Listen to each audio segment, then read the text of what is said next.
शबर जिस तरह से आपने हुकूमत का हिस्सा भी आप रहे और आपने ये देखा कि मुख्तलिफ़ किस्म के हमारे पास ऐसे बहरान आए। पहले सबसे अद्वियात का 350 बिलियन रुपीज़ उसमें खुर्द-बुर्द अवाम की जेबों से निकाला गया। उसके बाद आटे का बहरान आया, फिर चीनी का आया, फिर आपने ये देखा कि गैस के बहरान, RLNG, अभी पेट्रोल की सूरत हाल आपके सामने है। उसके बावजूद आप कह रहे हैं कि प्रिंसिपली जो बड़े बड़े अहम फैसले इमरान खान साहब ने किए हैं, ज़रा हमारे सामीन नाजरीन को भी ज़रा बता दीजिए कि कौन कौन से बड़े अहम फैसले किए हैं, कोई टैक्सेशन के हवाले से, कोई मुल्क की बेहतरी के हवाले से। देखिए, बात सबसे पहली बात ये कि इमरान खान साहब ने पहली जो मैं क्रेडिट देता हूँ, उन्होंने अपने किसी मिनिस्टर को अभी तक किसी करप्शन चार्ज का आपको नहीं मिलेगा, मिनिस्टर्स का कोई इन्वॉल्वमेंट नजर नहीं आएगा।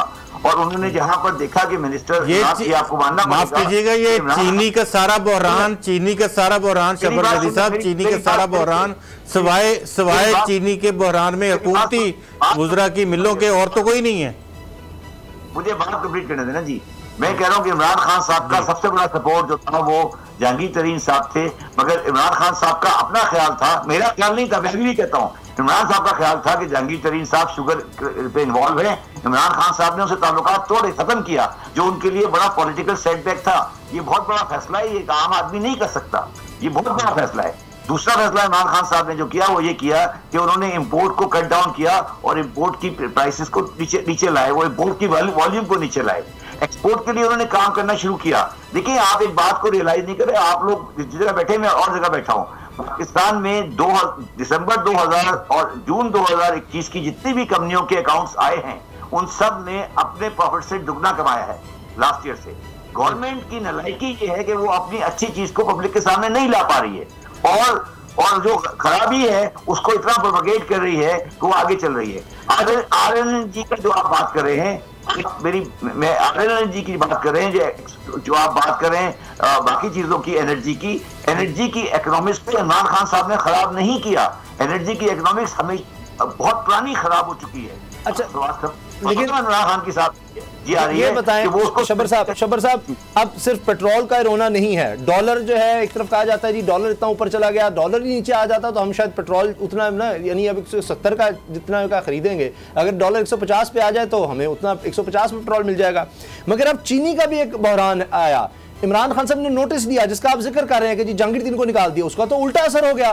खुद कह रहे हैं आज के जी 140 रुपए में चली गई, फिर 40 अरब रुपए का कंपटीशन कमीशन ने अगर किया जुर्माना तो स्टे मिल जाता है, 500 अरब का जुर्माना FBR करता है तो स्टे मिल जाता है, छापे हम मार नहीं सकते, जखीरा अंदोजी हो रही है तो हम हाथ बंदे हैं। मैं चीफ सेक्रेटरी से कहता हूँ जाके पकड़े, कहते जी स्टे लिया हुआ है, हम क्या करें। तो ये तो इसका मतलब है जहांगीर तरीन को निकालना तो उल्टा गले पड़ गया, वरना उनको साथ रखते तो चीजें शायद बेहतर मैनेज हो जाती हैं। आज 160 पर ना जाती चीनी।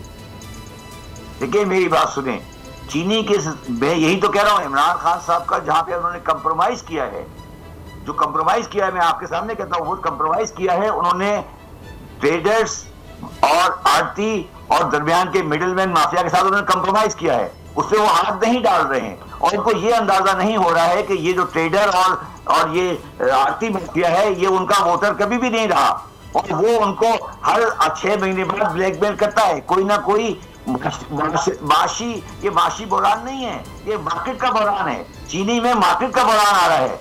ये जो चीनी का चीज को मान लें कि पंजाब में उस्मान बुज़दार इस काबिल नहीं था कि वो इस एडमिनिस्ट्रेशन गवर्नेंस चला सकता। पंजाब 11 करोड़ आबादी का सूबा है, वहां पर गवर्नेंस और एडमिनिस्ट्रेशन नाम की चीज ही नहीं है। तो फिर ये गलतियां माने कि ये गलतियां हुई, उसकी वजह से गवर्नेंस का बेड़ा गर्क हुआ।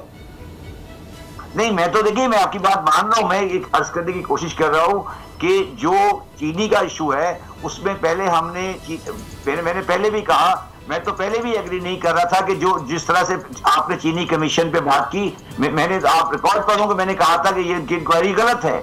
इसमें आपको अगर किसी को पकड़ना है तो डीलर को पकड़ें, आप मिलों के बात के पीछे चले गए। सवाल ये नहीं है सर, सवाल ये है कि पाकिस्तान में जो जहां पर आकर इमरान खान साहब नाकाम हो रहे हैं, मैं फिर आपको कहने की कोशिश कर रहा हूं कि पाकिस्तान में किताबी मईशत नहीं चल सकती।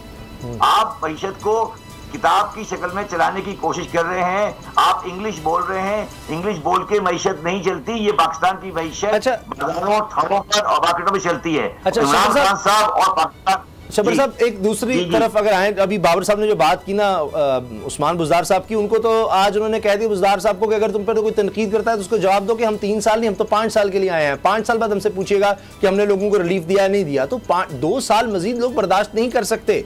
आप जो फरमा रहे हैं, आपका ये ख्याल है कि जो दीगर मदनी तरक्याती जो प्रोग्राम्स हैं, दीगर जो आपके पास रकम पड़ी है, उसको फौरी तौर पर लोगों को लाया जाए। जो सब्सिडी ला रहे हैं, कह रहे हैं कि हम दे रहे हैं, आपका ख्याल है कि ये नाकाफी है? इसमें और ज्यादा ये 13 करोड़ लोगों को, 2 करोड़ खानदानों को ये 1000 रुपया महीना, ये बहुत कम होगा। इसको शायद 3-4 हज़ार रुपया करें तो आप समझते हैं कि कुछ रिलीफ मिलेगा लोगों को? देखिए, मैं सिंध का फाइनेंस मिनिस्टर रह चुका हूँ केयर टेकर गवर्नमेंट में। जो सूबाई गवर्नमेंटें हैं, ये खर्चे की मशीन होती हैं, ये कमाते नहीं है, सिर्फ खर्च करते हैं। और इनका जो प्रोविंशियल डेवलपमेंट प्रोग्राम होता है वो करप्शन का एक अड्डा होता है। तो मैं जो कह रहा हूं वो ये कह रहा हूं कि प्रोविंशियल गवर्नमेंट का एनुअल डेवलपमेंट प्रोग्राम को शेल्फ करें और उसको टारगेट करें टुवर्ड्स प्राइस स्टेबलाइजेशन के लिए। ये जो आपने सूबाई गवर्नमेंटों को खर्चे की मशीन बनाया हुआ है, शहबाज शरीफ साहब भी खर्चे की मशीन थे, ये सारे सिंध गवर्नमेंट भी खर्चे की मशीन है। वो कमाते कुछ नहीं है, एनएससी से पैसे लेते हैं और आगे खर्च करते हैं। मेरा कहने का मकसद ये है कि जितने भी सूबों के एनुअल डेवलपमेंट प्रोग्राम है उसको स्लैश करें और उस पैसे को महंगाई खत्म करने के लिए इस्तेमाल करें। शब्बर साहब, आखिर में लग रहा है कि हुकूमत अब कुछ अनाउंसमेंट जरूर कर रही है। मेरे हाथ में अखबार है जी आज का, और मेरा ख्याल है कि तमाम अखबारों में कहीं ना कहीं आपको मिल जाएगा। ये 1 लाख नौकरियों की फराहमी, उसका जामे मनसूबा, ये पंजाब के वाले से अनाउंस हो गया है।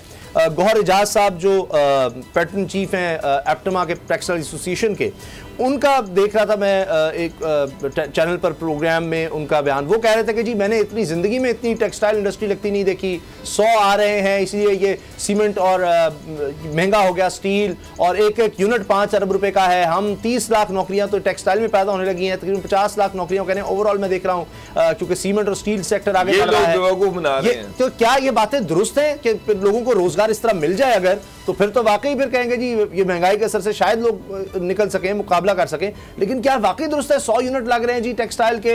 अभी वो कह रहे हैं जी 18 बिलियन तो कुछ भी नहीं, हम इसको 26 बिलियन पे ले जाएंगे एक्सपोर्ट को, सिर्फ टेक्सटाइल की। देखिए सर, पहली बात तो ये समझ लें कि इस तरह की चीजें मैं तो एक्सेप्ट ही नहीं करता। पहली बात है, मैं पहली बात तो ये लेटेस्ट इसको जरा सीधा करें। पहली बात तो ये कि गवर्नमेंट में नौकरी की तो कॉन्सेप्ट ही नहीं है, इसको तो आपको कम करना पड़ेगा। अब आप कह रहे हैं प्राइवेट सेक्टर में एम्प्लॉयमेंट आएगी, प्राइवेट सेक्टर की एम्प्लॉयमेंट का प्रोजेक्शन मैं आज नहीं कर सकता। तो ये कहना कि मैंने इतने लोगों को एम्प्लॉयमेंट दे दी, ये बात गलत है, हमें वो बात नहीं करनी चाहिए जो गलत है। तो ये अगर टेक्सटाइल वाला कोई खड़े होकर कह रहा है कि मैंने इतने यूनिट लगा दिए और इतने एम्प्लॉय कर दिया, तो ये करने वाली बात नहीं है। मैं इस तरह की बातों में ज्यादा ध्यान नहीं देता, इसलिए मेरे लिए बहुत ज्यादा रेलिवेंट चीज नहीं है। मैं वापस अपनी उसी चीज पर आता हूँ कि हमें ये देखना पड़ेगा कि जिस आदमी की तनख्वाह या आमदनी 50,000 से कम या 50,000 के आसपास उससे नीचे है, क्या वो आज के हालात में अपना बजट बना सकता है? मेरा आंसर उस पर नो है, और गवर्नमेंट को उसको हाथ डालना पड़ेगा। अगर उन्होंने नहीं डाला तो वो उनके लिए हर लिहाज से एक अच्छा कदम नहीं होगा और वो परेशान होंगे इससे, और वो अपनी मकबूलियत को खो देंगे। सब्सक्राइब करें और बेल दबाएं ताकि कोई खबर रह न जाए।